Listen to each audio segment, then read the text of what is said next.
Hello and welcome back to the channel. This is going to be my last video for Mermay this year. I've had a lot of fun. I know I've only made like 3 videos for Mermay, but I have had a lot of fun doing so. Today, I would like to do something a little different. Still a merman, obviously. Today, I would like to finally try the Beam Paints Gouache. I have the paint here, and I felt like in order to give it the biggest challenge I possibly could to really put it through its paces, I should use this black watercolor paper. I've used this black watercolor paper before with gouache. It worked very, very well. I don't know why it wouldn't have, but it's very, very black. It's very nice. It's a cold press paper. Between that and these lovely pastel colors, I've settled on a night scene. And I am really excited to get started. And also, this is an experiment. I've never used these paints before. I've never used them on this paper. I've barely ever used this paper. Like I said, I used it, but I had only used it a couple of times, really. So I don't know how this is going to turn out, but we're just going to hope for the best. Because experimenting is the only way to discover things. I'm also giving myself the freedom to add in other art supplies if I decide I really need it in order to make this piece the best it can be. I started by transferring the sketch. I had to use white chalk pastel, which made me nervous, but it actually worked out okay. It definitely left some speckles and stuff on the paper because it didn't get ground into the transfer paper as much as graphite would have. For the most part, they dusted away pretty easily.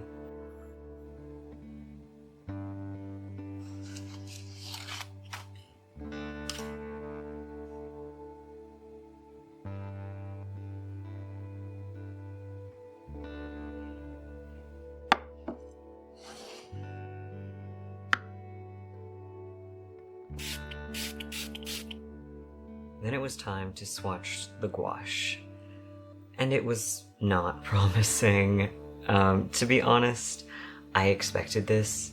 Just going off of the quantity of paint given and the fact that it came dry, I already suspected that this was just watercolors with white added. Adding white pigment does not magically transform watercolor into gouache. It couldn't provide the coverage I needed, and it didn't have the body of gouache even after several minutes of letting it reactivate with water. To get an idea of how different they were from gouache, I swatched some white gouache next to them and kept swatching more and more diluted gouache until I got something close to what I was seeing from the Beam paints. They were on par with significantly diluted gouache, and even then the coverage of the gouache was much, much smoother. And then I tried some gouache I had that was dried just to give them a fighting chance, and it still outperformed them by a significant margin. Then I swatched some watercolors that I knew contained white, and even that showed up far more opaque than any of these paints. But I continued as planned, at least in the beginning, and it didn't go well.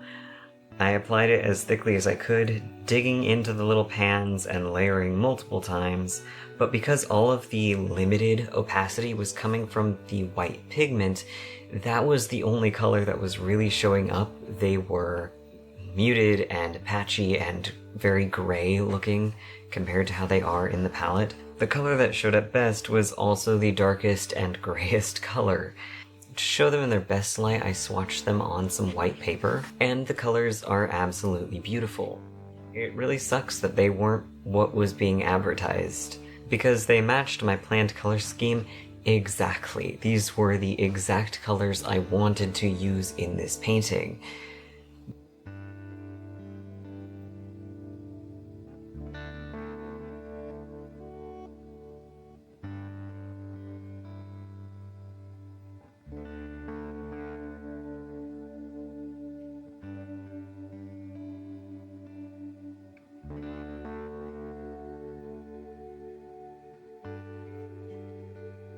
But eventually I gave up. I wanted to make a nice painting, and these weren't going to help me do that. So I pulled out my Holbein watercolors and a tube of white gouache and got to business, actually making art, not just fighting with supplies. After this, things started going a lot more smoothly. Working on dark paper is always challenging, but compared to trying to force these to work like gouache, this was easy.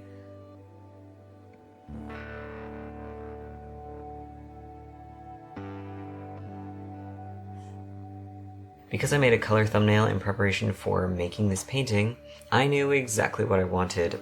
Blue sky, orange moon, purpley gray merman, green-gray dock, and I had a lot of fun with this limited but still kind of crazy color palette. I haven't touched gouache in a very long time prior to this painting, so I kind of had to remember how it worked as I went. It turned out looser than I normally work, but I do like it. This might just be my style with gouache. Every medium works differently, and so it's going to make the artist work differently depending on the medium they're using. I certainly don't use colored pencils the way I use watercolors. That would be brutal.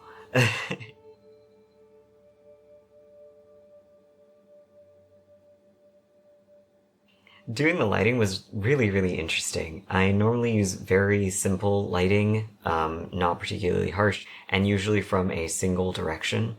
But for this one, I had two light sources, the moon from above and behind, and the water from below and in front. This wasn't as hard as I expected, honestly. I did have a very clear image in my head to start with, so I didn't have to make it up as I went along, really. The biggest challenge was getting the paint opaque enough. That was more a matter of time than skill or knowledge. I would get it right eventually. I kept the water black with only the light reflecting from the moon and the sky visible, because I felt that gave that very dark, mysterious water that always looks so cool.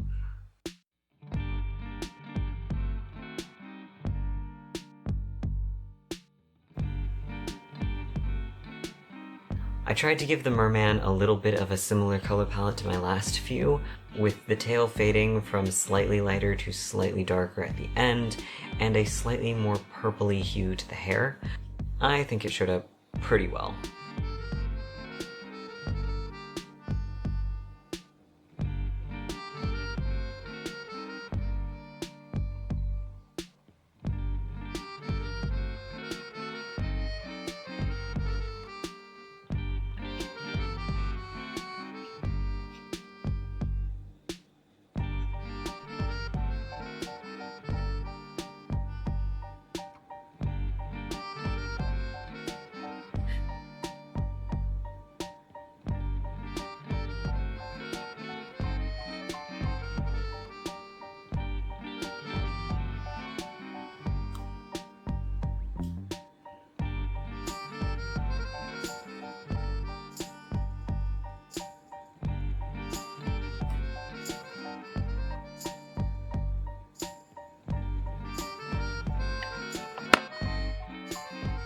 Once I felt the painting part was done, I pulled out the colored pencils, carving out his face that had become completely hidden by the opaque gouache, brightening highlights, darkening shadows, and adding lots of texture. This painting was almost all ugly phase. It honestly felt like it might never look good. But in the end, I do actually like it rather a lot. I think in the future, if I practice more with dark paper and with gouache, I can achieve even better results.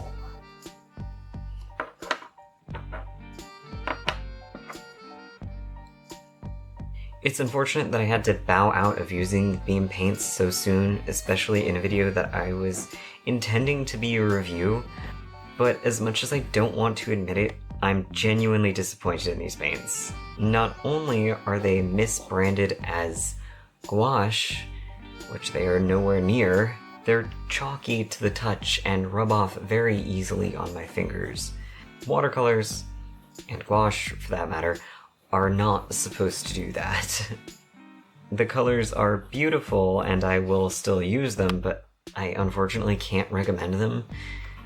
And yes, it is unfortunate because it would have been very cool if these had been amazing, perfect, even just perfect watercolors that behaved beautifully. because I do like what this brand stands for. I love their packaging, I love the paint stones, they're beautiful and charming, and I love the eco-conscious attitude of the company, but this is a problem that could have been fixed with a little more gum arabic. It is not a problem of using less toxic pigments or more eco-friendly methods of making. I've made watercolor paints. I know how to test for that in making watercolor paints so they don't turn out chalky and transfer. In my opinion, this is the bare minimum. And if it had been one color that did that, I would have let it slide. Mistakes happen. But every color, including the metallic gold, was transferring. In fact, the gold was the worst offender. So I can't recommend this specific palette, even though I really wish I could.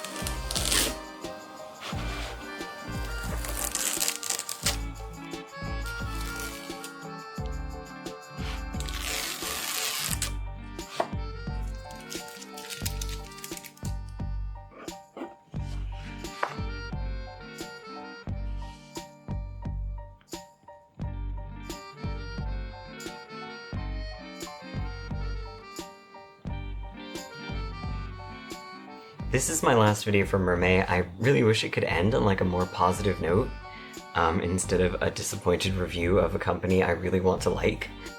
But on the plus side, the art did turn out good. Nothing the paints did wasn't fixable in the end by switching to other art supplies.